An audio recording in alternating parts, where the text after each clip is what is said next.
오늘은 60여 개 기업이 주주총회를 개최한 이른바 슈퍼주총대회였습니다. 1년에 2번 주주총회가 있을 때마다 소액주주들의 의결권 침해 사례들이 보도되곤 하는데요. 포스코는 오늘 소액주주들의 주총 참여 자체를 차단했습니다. 금속노조 포스코 사내하청지회 소속 조합원들이 참석장을 들고 주총장으로 갔지만 사측은 이들을 막아섰습니다. 노조원이라는 이유로 주주로서의 의결권을 박탈당한 것입니다.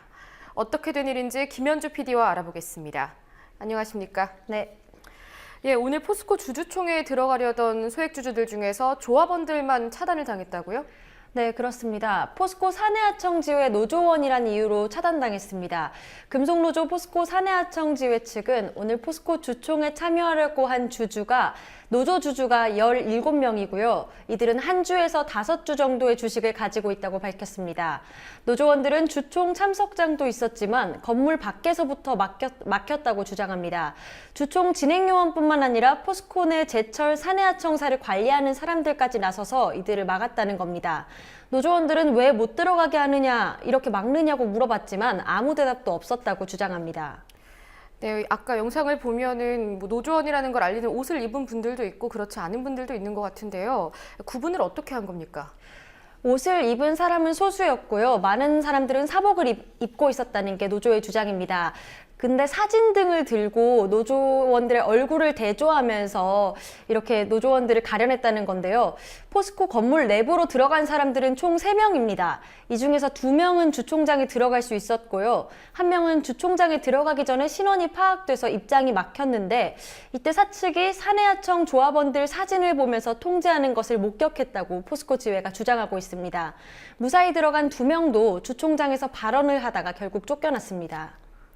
네, 엄연히 주주고 참석권도 갖고 있는데 왜 들어가지 못하게 막고 있는 겁니까?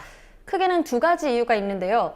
하나는 현재 진행되고 있는 근로자 지위 확인 소송, 그러니까 정규직 전환 소송의 선고가 미뤄지는 것을 포스코 측의 압박 때문이라고 문제 제기를 하고 있고요. 다른 하나는 정규직과의 차별을 중단해달라는 얘기를 하려고 하는데 자신들이 정규직과 똑같은 일을 하면서도 정규직 임금의 40%밖에 못 받는다는 그런 호소입니다. 근로자 지위 확인 소송은 현재도 진행이 되고 있는 겁니까? 네, 현재 광주고법의 선고를 기다리고 있습니다. 자료를 보시면서 설명을 드리겠습니다. 지난 2011년 포스코 광양공장 사내하청 노동자 15명이 포스코가 불법 파견을 하고 있다며 순천지원에 소송을 제기했는데요. 1심에서는 노동자들이 패소했고 광주고법에 항소를 했습니다. 지난해 2월에 2심 선고가 날 예정이었는데 포스코 측이 당일 아침에 선고 연기를 신청했고 법원이 이것을 받아들였습니다. 이후 2번째, 3번째 선고 기일도 잡혔지만 포스코 측은 계속 연기 신청을 했고 법원은 이를 계속 받아들였습니다. 노조가 사측의 소송을 지연시키려고 한다는 주장을 하고 있는 이유입니다. 1심에서는 패소했었고 그런데 최근에 사내하청 노동자들을 정규직으로 인정을 해주는 그런 판결이 좀 있었죠. 네, 일단 지난해 서울중앙지법에서 현대차, 기아차 사내하청 노동자들을 정규직으로 인정하는 판결을 내놨고요. 가장 최근에는 지난 2월에 대법원이 현대차 사내하청 노동자 7명을 정규직으로 인정한 사례가 있습니다. 이렇듯 불법 파견과 관련해 노동자들의 손을 들어주는 판결이 연일 나오고 있는 상황이라서 포스코 사내하청 지회 노동자들의 기대도 높아지고 있습니다. 결국 4번째 선고 기일은 오는 25일로 잡혔는데요. 법원 정기 인사가 있어서 재판부가 변경됐는데 선고가 다시 연기될 가능성도 있어 보입니다. 굴뚝 농성을 중단하고 내려온 김정욱 사무국장에게 구속영장이 청구됐다는 소식이 있었는데요. 어떻게 됐습니까? 구속영장이 기각됐습니다. 수원지법 평택지원은 금속노조 쌍용차 지부 김정욱 사무국장이 도주나 증거를 인멸할 우려가 없다며 영장을 기각했습니다. 앞서 경기 평택경찰서는 김 국장이 쌍용차 평택공장에 침입해서 쌍용차의 업무를 방해했다면서 구속영장을 신청했는데요. 신청 당시에도 도주나 증거인멸의 우려보다는 범죄의 중대성을 고려해서 구속수사를 결정했다고 밝혔습니다. 굴뚝농성 중이던 김정욱 사무국장은 이미 지난 11일 농성 89일 만에 굴뚝에서 내려왔고요. 내려온 이후에는 바로 평택에 있는 병원에서 경찰의 감시하에 치료를 하고 있었습니다. 앞서 민변에서도 성명을 내고 지적했던 부분인데요. 네, 민변은 경찰 스스로가 도주나 증거인멸의 우려가 없다면서도 구속영장을 신청한 것은 형사소송법에 맞지 않다고 지적했습니다.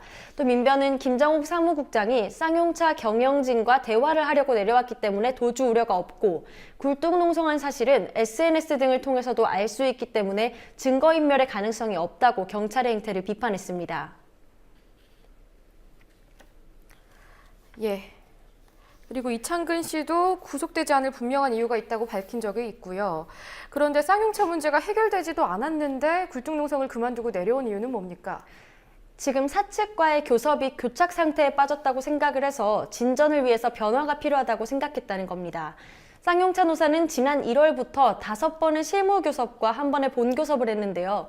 노사가 다루기로 한 4가지 의제는 해고자 복직, 손배 가압류, 쌍용차 정상화, 희생자 유가족 26명에 대한 지원 대책 등이었습니다. 그런데 해고자 복직이나 희생자 명예회복 문제에서 생각보다 진전이 없었고 김정욱 사무국장은 신임 대표이사로 내정된 최종식 씨와의 대화를 하기 위해 내려왔다는 게 노조 측의 설명입니다. 쌍용차 티볼리 신차 발표회 때 마인드라 회장이 티볼리가 잘 팔리면 해고자를 단계적으로 복직시키겠다 이런 말을 했었는데요. 2월 말까지 티볼리 누적 계약 대수가 10,000대를 넘었지만 쌍용차 측의 결단은 없어 보입니다. 예, 마지막으로 한 소식 더 살펴보도록 하죠. 교육부가 학생 자살 예방 대책이라는 걸 내놨는데요. 그런데 전교조가 이걸 두고 인권 침해라면서 반발하고 있습니다. 어떤 이유에서입니까? 교육부가 밝힌 내용이 카카오톡이나 문자 메시지에 자살 징후가 포착되면 이를 부모에게 알리는 어플을 보급하겠다는 건데 전교조가 인권 침해라는 지적을 하고 있습니다.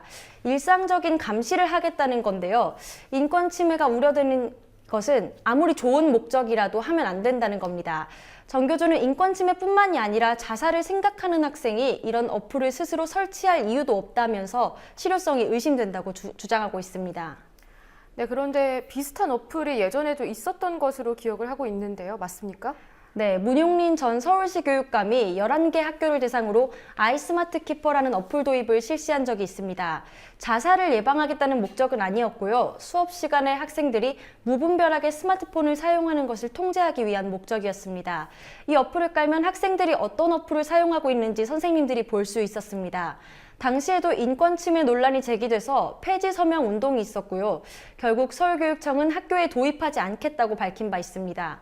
전교조는 만약 성인들에게 이런 어플 설치를 강요하면 일반적으로 거부 반응을 일으키지 않겠냐 이런 말을 했는데 회사에서 상사가 업무 효율성을 위해 이런 어플을 깔고 사원들이 어떤 일을 하고 있는지 본다고 생각해 볼 필요가 있을 것 같습니다.